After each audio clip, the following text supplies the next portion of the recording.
bendera. Beda bendera ya, betul. Tapi kalau melihat bagaimana prestasi dari PD Perjuangan, ini kelihatan hari ini bahwa sudah 2 kali memenangkan pemilu dan bisa berhasil melahirkan Jokowi Mbak Santi nggak ikut nyalek juga mas ya? 2029. Oke, siap. Jokowi.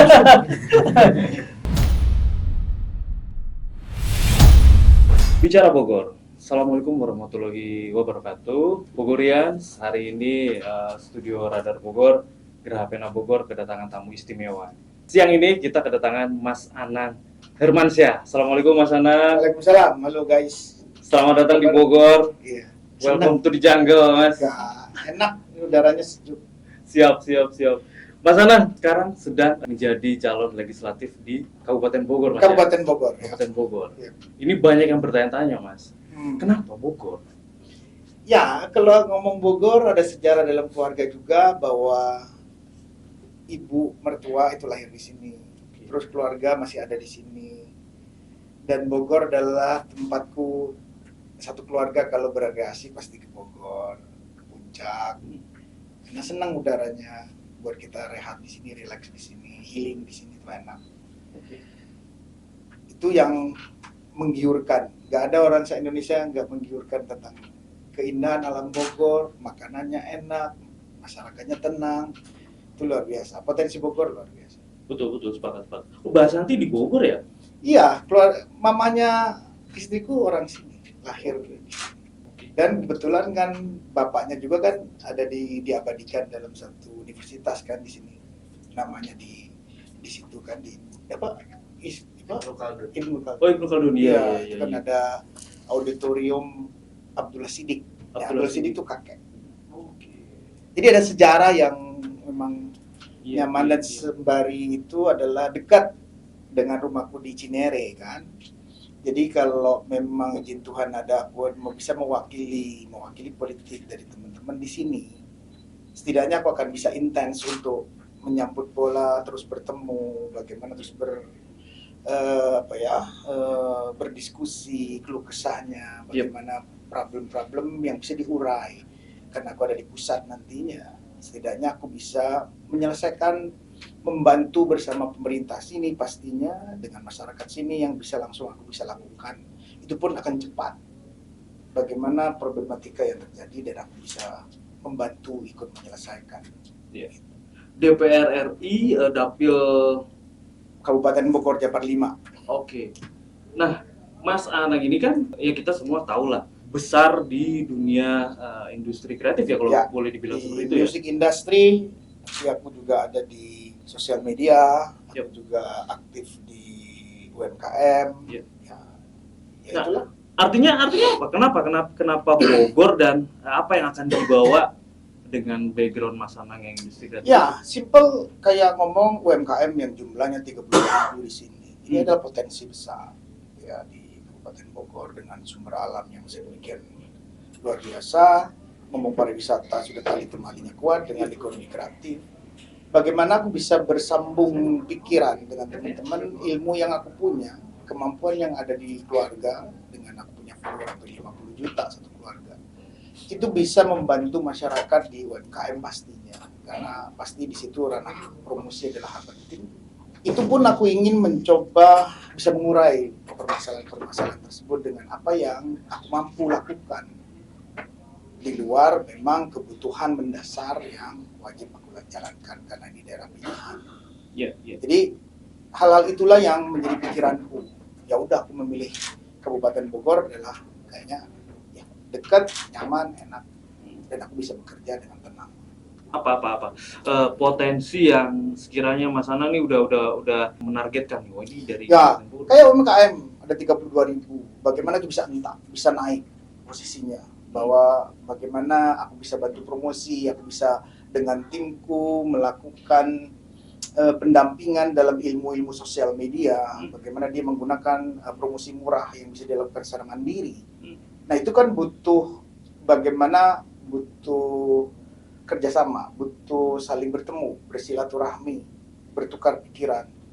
Nah, itu juga menjadi sebuah program yang ingin aku jalankan dengan UMKM yang 32.000 yang ada di Kabupaten Bogor.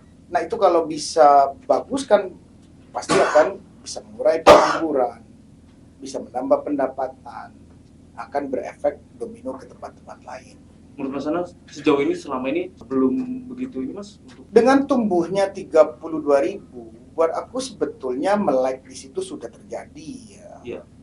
Sebenarnya Indonesia dengan UMKM lini usaha yang sudah 99% ini, memang ini menjadi bone sebetulnya di dalam ekonomi nasional, bahwa 61% dalam PDB itu 9.580 triliun per tahun hasil dari ranah UMKM. Ya. Tapi memang dibutuhkan sosialisasi bagaimana program pendanaan pemerintah, bagaimana sebetulnya pendampingan pemerintah dalam rangka pendanaan dan seterusnya. Karena aku nanti ada di parlemen, apapun program-program pemerintah yang bisa nanti disebarkan sedemikian luas di Kabupaten Bogor itu menjadi kewajibanku kalau aku menjadi parlemen, bahwa skema instrumen dalam pendanaan yang memang itu bagian terberat dari teman-teman itu sudah ada instrumen aturan dan seterusnya di pemerintah, bagaimana itu dilakukan. Nah, ini kan butuh advokasi bagaimana tokoh-tokoh daerah, bagaimana wakilnya untuk bisa menyuarakan kebutuhan ini ke pusat. Nah, ini yang ingin aku lakukan.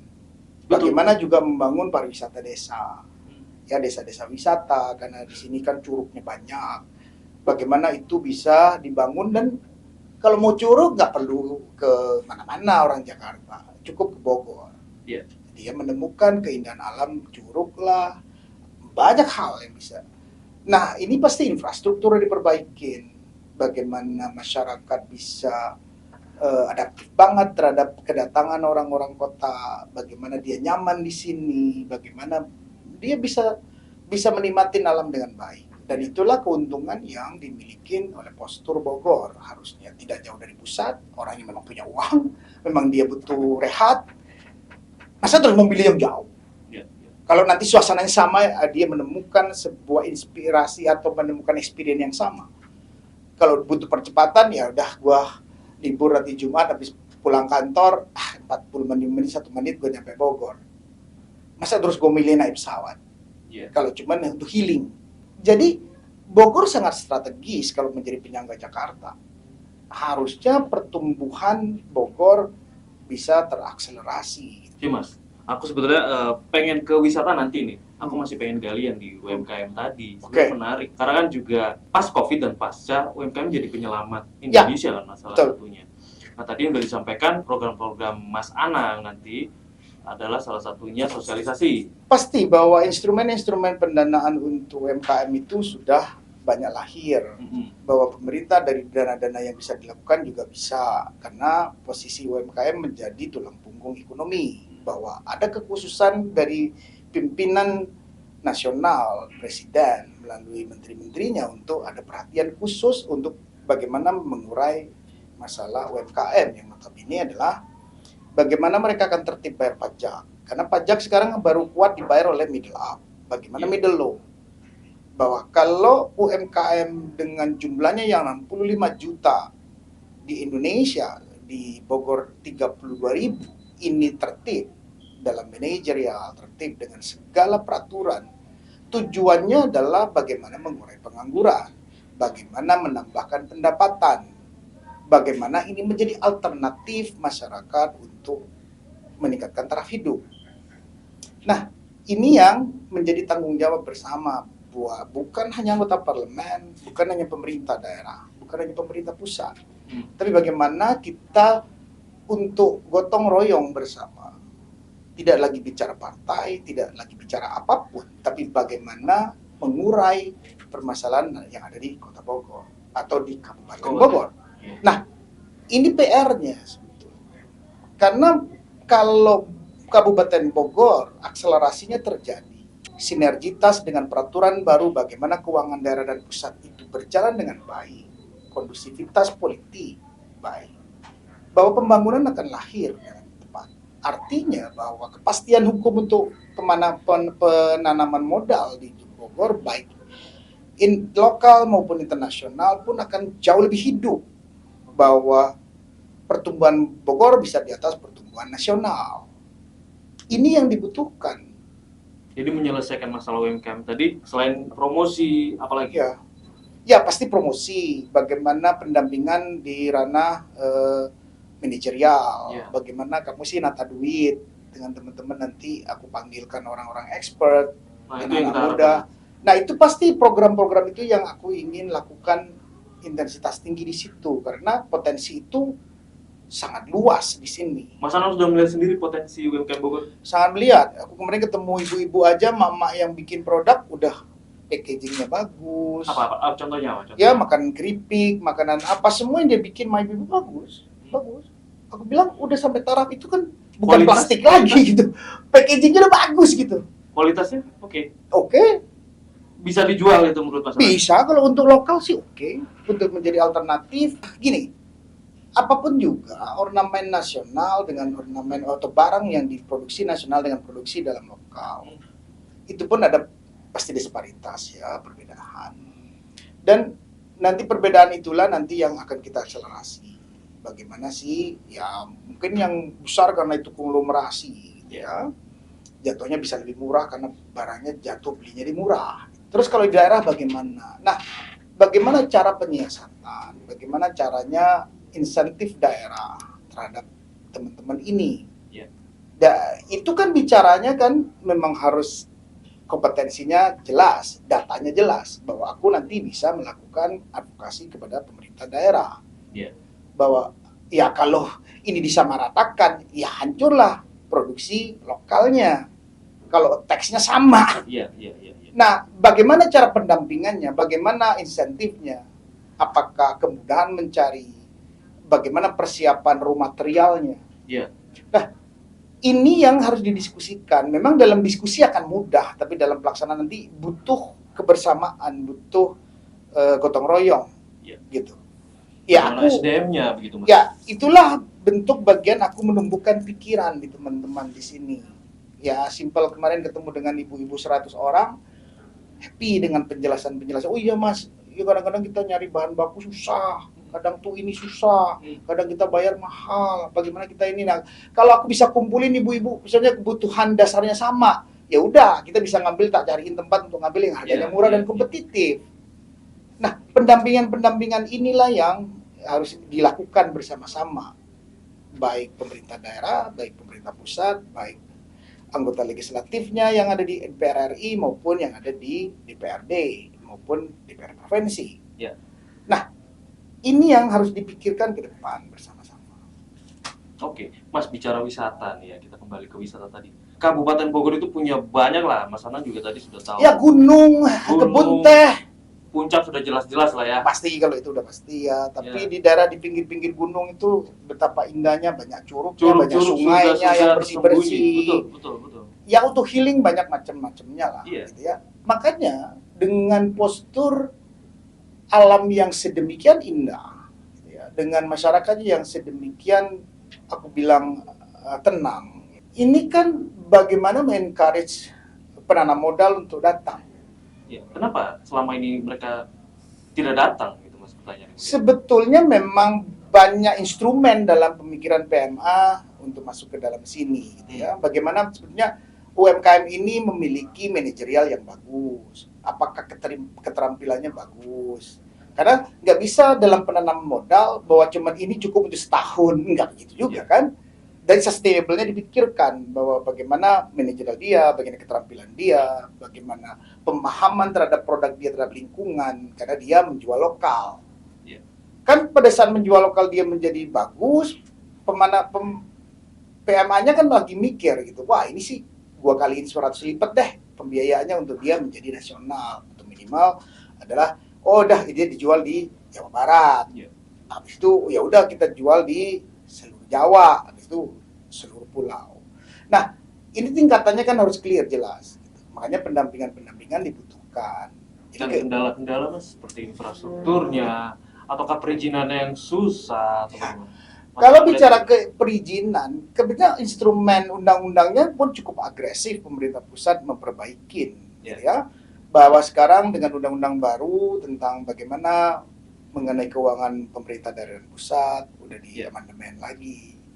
Terus bagaimana simplifikasi tentang perizinan, bagaimana perbaikan tentang struktur instrumen pemerintahnya. Ini kan semua ongoing dalam pembentukan aturan, kebijakan di pusat pun sudah berjalan. Tapi bagaimana nanti aplikasi di daerah.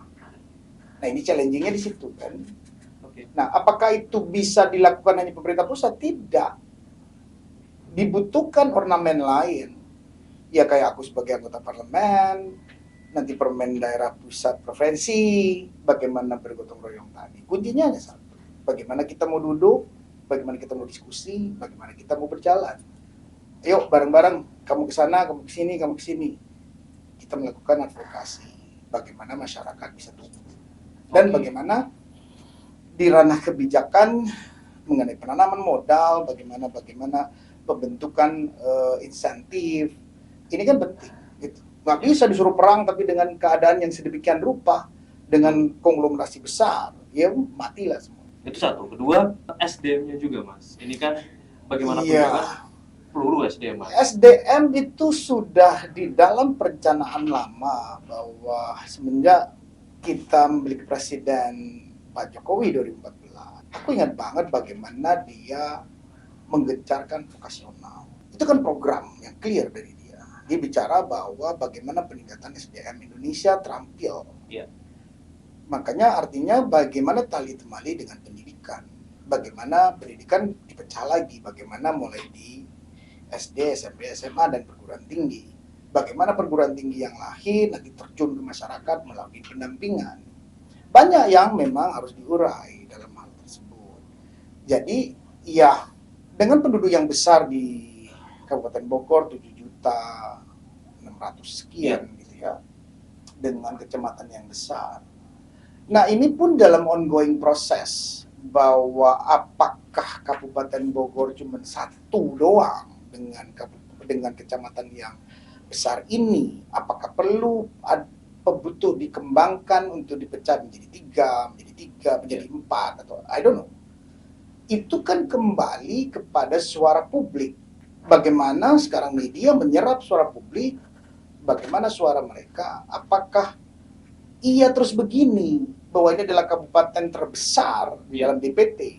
Dalam ranah politik 5 tahunan pun akan challenging dalam diskusi. Apalagi ngomong pemerataan. Bagaimana setiap program pusat ataupun program daerah disebar ke 7 juta orang. Kita sebar ke 40 kecamatan. Apakah mampu dengan postur pemerintahan yang satu? Nah, ini kan harus didiskusikan. Kalau menurut ideal yang aku lihat dari berita maupun aku muter kemarin, sangat ideal. Capek banget ya 40 kecamatan gitu. Nah, harusnya sudah jadi pilihan utama ya, bahwa untuk dikembangkan, bahwa akan dimekarkan, ada begitu ya? Dimekarkan bahwa harus ada Bogor Timur, Bogor Barat, dan Bogor Tengah. Karena penjangkauan untuk membangun kemakmuran itu menjadi gampang terukur, gampang juga dijangkau dalam penyelesaian. Kalau sedemikian luas dengan pemerintah yang satu, ini pasti akan challenging untuk kadang bisa nggak sampai ke sana, nyampe yang dekat-dekat saja. Sama artinya bagaimana DPR RI pusat untuk datang harus ketemu dengan 40 kecamatan, 435 desa. Wow, gitu. Nah, sementara DPR RI-nya punya pikiran beban nasional untuk memikirkan bagaimana menjaga politik anggaran, politik kebijakan, dan pembangunan kebijakan dan pengawasan pemerintahan. Ini kan menjadi masalah tersendiri, klasik gitu ya. Kesibukannya akan terkuras kemana dalam teman-teman DPR RI untuk menjalankan tugas dan fungsinya, bahwa dia kan melekat untuk memperjuangkan program pembangunan pilihan, sementara dia wajib untuk melakukan di ranah nasional. Ini kan harus ada perbaikan, harus ada akselerasi perubahan dalam tujuan positif pasti. Makanya suara ini dari mana?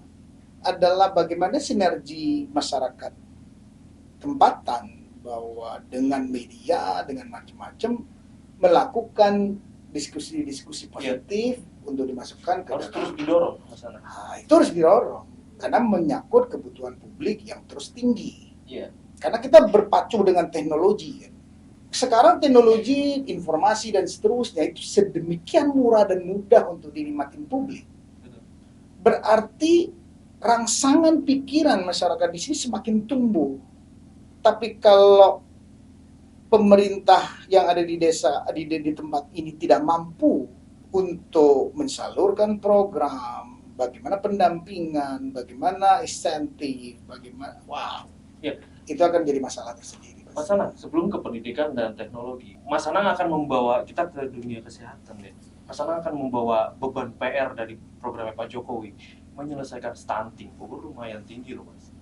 Ya, itu tadi dengan postur sedemikian besar, dengan keterbatasan ornamen pemerintah daerah untuk mencakup bisa menjawab kebutuhan publik dengan masalahnya.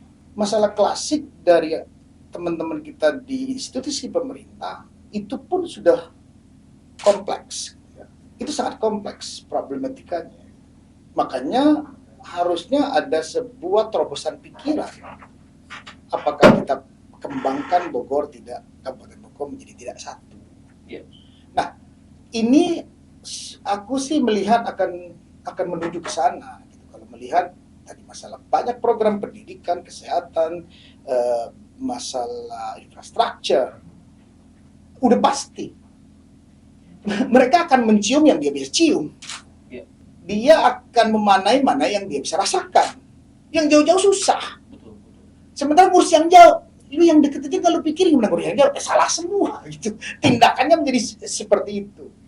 Jadi penyelesaian dengan pikiran politiknya lebih berat ke politiknya nanti.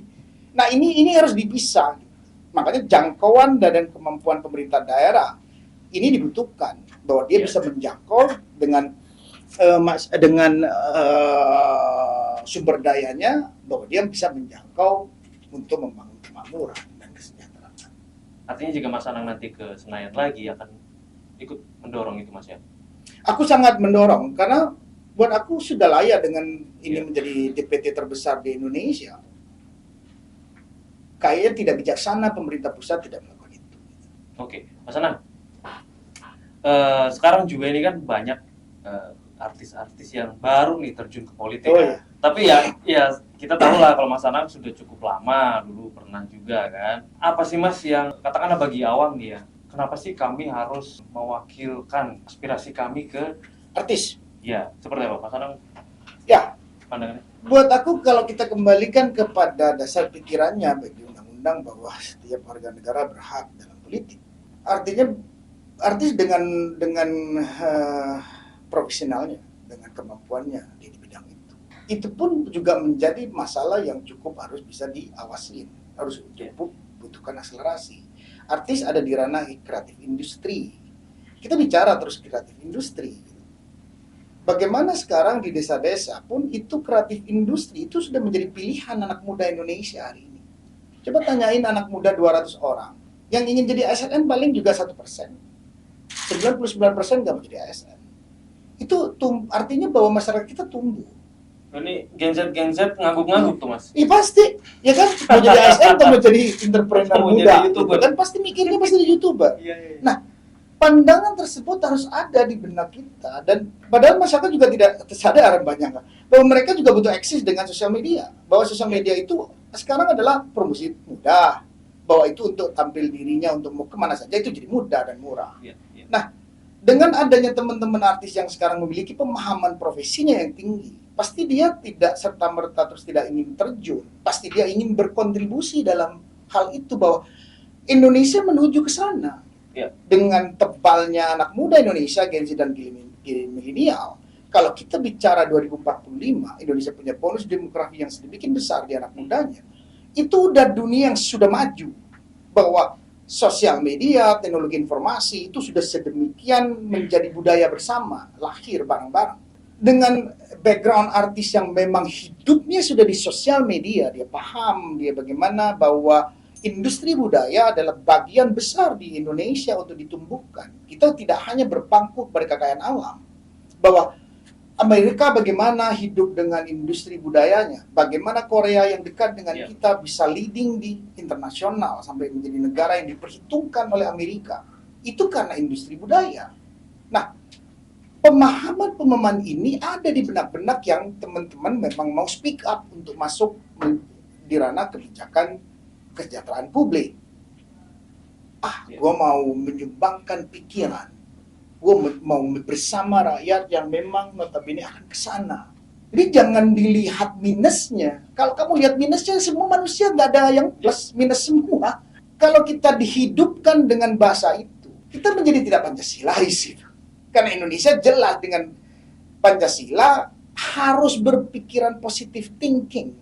Karena banyak untungnya daripada ruginya.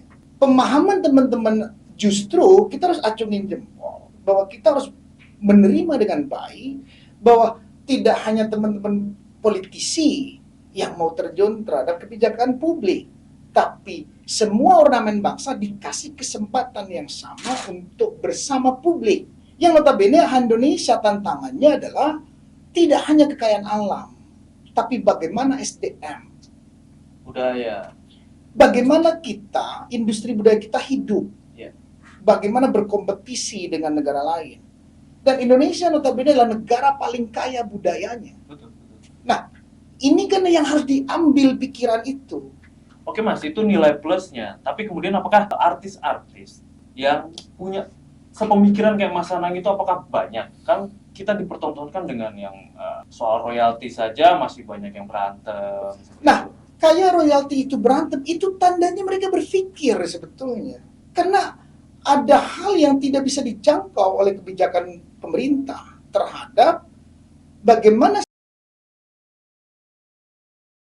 Artinya ini sudah menuju. Ya, ini artinya bahwa teman-teman di ranah kreatif industri ini mulai menyusul untuk meminta bagaimana sebetulnya kebijakan pemerintah pusat terhadap kebijakan anggaran maupun kreatif, kebijakannya dalam aturan, bahwa ini problemnya jangan diterusin panjang untuk diselesaikan. Apakah memang dibutuhkan tata kelola yang baik berbentuk aturan tertinggi? Sepakat. Dilihatnya harus di situ, bukan ributnya. Justru ributnya kalau dilihat, ya itu berarti pikirannya hidup bahwa ini menjadi satu bagian untuk berusaha di Indonesia dengan 278 juta orang. Ini mampu untuk bisa mensejahterakan kalau ini dipilih menjadi profesi.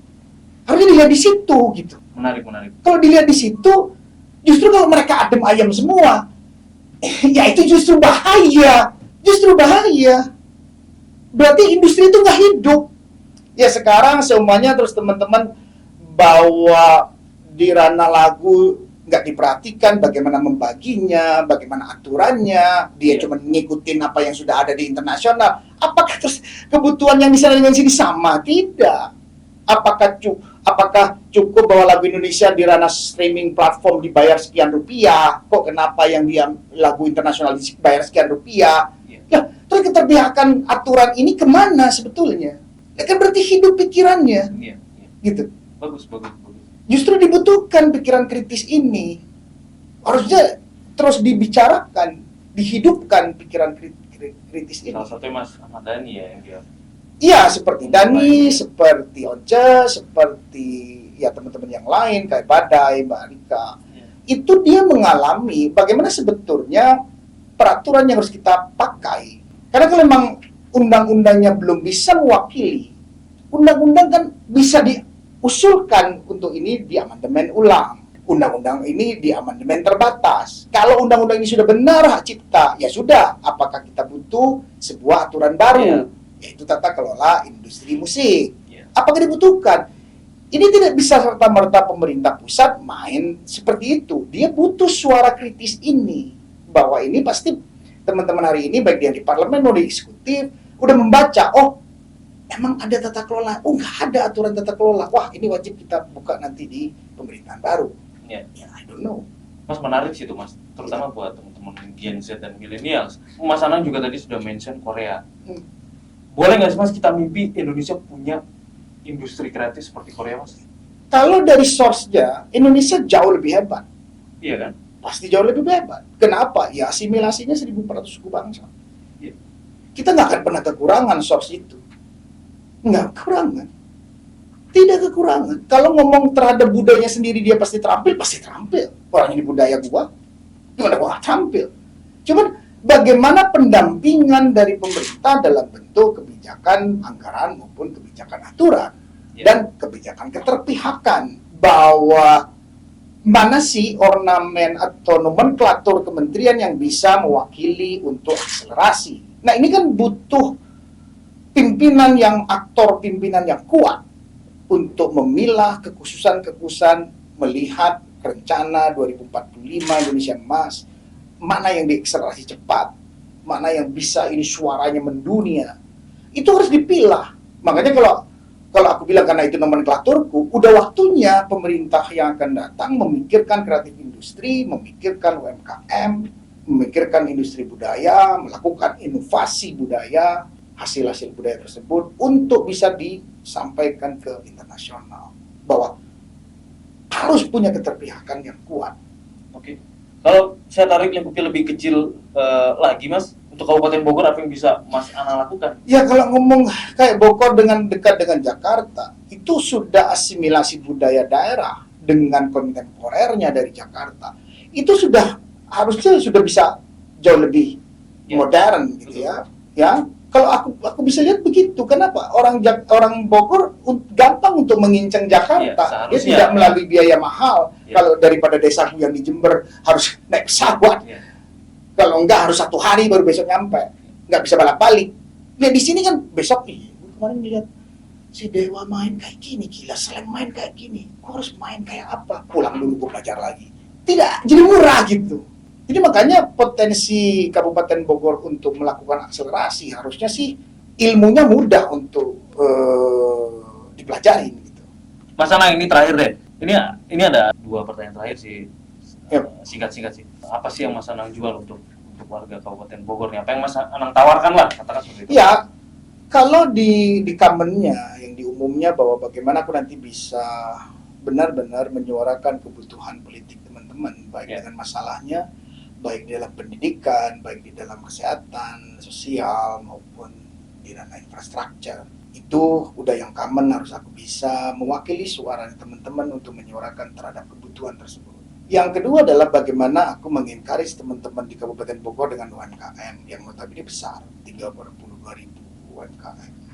Bagaimana aku bisa bersilaturahmi dengan mereka untuk bertukar pikiran, bagaimana aku bisa membantu langsung. Kayak aku sekarang punya follower besar dengan keluarga aku, bagaimana aku bisa membantu bikin program untuk ya 1 bulan sekali 100 UMKM unggul kita promosikan gratis dengan jangkauan follower yang kita punya. Gak usah bayar, itu pasti aku bisa lakukan. Terus bagaimana nanti program-program pemerintah aku bisa salurkan dengan baik ke atas kebutuhan publiknya. Ini yang aku tawarkan karena jangkauannya yang bisa aku lihat di situ. Kalau melihat juga Bogor dekat dari Jakarta, kadang infrastrukturnya sampai ke kecamatan sedemikian challenging ya. Terus bagaimana juga masalah pendidikan. Nah itu juga bagian yang harus dipikirkan. Masa terus harus ke Jakarta semua sekolahnya. Oke. Bagaimana nanti membangun pendidikan di Bogor yang qualified. Karena seru juga kalau di Bogor punya pendidikan qualified. Kalau ngomong perguruan tingginya sudah ada IPB kan. Apakah cukup IPB? Tidak, pastinya. Bahwa bagaimana yang lain bisa mengisi kekurangan dari kebutuhan masyarakat. Nggak perlu harus keluar dari Bogor. Nah, itulah diskusi-diskusi nanti yang mungkin ya karena itu harus aku dengar dari suara rakyat kan. Dan posisinya aku pasti agresif, ya pasti. Tapi kalau dibarengin dengan teman-teman memberikan informasi, aku bisa diterima seluas itu. Sedemikian luas pun aku bisa menyerap bagaimana sebetulnya kebutuhan publik. Nah, untuk ini pertanyaan terakhirnya. Untuk mewujudkan itu, kenapa harus pindah bendera? Beda bendera ya, betul. Oke. Bicara pindah ke PDI Perjuangan, kita lihat sejarah PDI Perjuangan ya dengan baik. Aku juga mempelajari PDI Perjuangan dengan baik. Dan aku dulu waktu aku di parlemen juga cukup dekat dengan teman-teman PDI Perjuangan.